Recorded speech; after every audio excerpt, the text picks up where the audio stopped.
ನಮಸ್ಕಾರ ಟಿವಿ2ಗೆ ಸ್ವಾಗತ.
ಜರುಗಿನಲ್ಲಿ ಭಕ್ತಾದಿಗಳೇನಂತೆ ನಾವು ರುದ್ರಪ್ಪನವರು ಮುನೇಲಪ್ಪ ಅಂತ ಪ್ರತಿಷ್ಠಾಪನೆ ಮಾಡಿದ್ದು.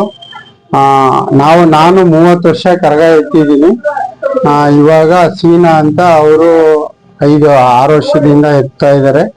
ಇವಾಗ ನಡ್ಸ್ಕೊಂಡು ಹೋಗ್ತಾ ಇದೀವಿ ನಾವುಗಳೇನೆ ಒಂದ್ 3-4 ಜನ ಸೇರ್ಕೊಂಡು. ಜಾತ್ರೆ ಮಾಡ್ತಾರೆ. ವಿಶೇಷ ಊರ್ಗ್ ಒಳ್ಳೇದಾಗ್ಲಿ, ಜನಗಳಿಗೆ ಒಳ್ಳೇದಾಗ್ಲಿ ಅಂತ ಮಾಡ್ತಾ ಇದೀವಿ. ಯಾರ ಭಕ್ತಾದಿಗಳು ಎಷ್ಟು ಕೊಡ್ತಾರೋ ಅಷ್ಟು ಕೊಡ್ಬೋದು, ಮಿಕ್ಕಿದ್ದು ನಾವು ಕೈಯಿಂದ ಹಾಕಿ ಮಾಡ್ತಾ ಇದ್ವಿ. ಏನೇನ್ ಕಾರ್ಯಕ್ರಮ ಇರುತ್ತೆ? ಎಷ್ಟು ದಿವಸ ಜಾತ್ರೆ? 5 ದಿವಸ. ಒಂದ್ ದಿವಸ ಧ್ವಜಾರೋಹಣ ಎತ್ತೀವಿ, ಆಮೇಲೆ ಕೊಂಡ ಎತ್ತೀವಿ, ಆಮೇಲೆ ಹಸಿ ಕರ್ಗ ಮಾಡ್ತೀವಿ, ಆಮೇಲೆ ಪೊಂಗಲ್ ಸೇವೆ ಮಾಡ್ತೀವಿ, ಆಮೇಲೆ ಲಾಸ್ಟ್ ಅಲ್ಲಿ ಕರ್ಗ ಸೇವೆ ಮಾಡ್ತೀವಿ. ಕರ್ಗ ಎಲ್ಲಿಂದ ಎಲ್ಲಿವರೆಗೂ? ಇದು ಒಂದು 30 ಕಿಲೋಮೀಟರ್ ಕರ್ಗ. ಪ್ರತಿ ವರ್ಷನೂ ಇದೆ? ಪ್ರತಿ ವರ್ಷನೂ ಎಷ್ಟು ಜನಸಂಖ್ಯೆ?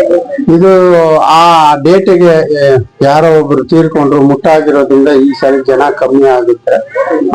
1,000 ಜನ ವರ್ಷ 1,000 ಜನ ಬರ್ತಿದ್ರು. ಅಲಂಕಾರ ಏನ್ ಅಲಂಕಾರ? ಹೂವಿನ ಅಲಂಕಾರನೇ 5 ದಿವಸನೂ ಹೂವಿನ ಅಲಂಕಾರನೇ ಒಂದೊಂದ್ ತರ ಒಂದೊಂದು ಡಿಸೈನ್ ಮಾಡ್ತೀವಿ. ಭಕ್ತಾದಿಗಳಿಗೆ ಏನೆಲ್ಲ ಇಷ್ಟಪಡ್ತೀವಿ? ಭಕ್ತಾದಿಗಳೇನಂತೂ ಎಲ್ಲಾರ್ಗು ಒಳ್ಳೇದಾಗ್ಲಿ ಅಂತ ಮಾಡ್ತೀವಿ.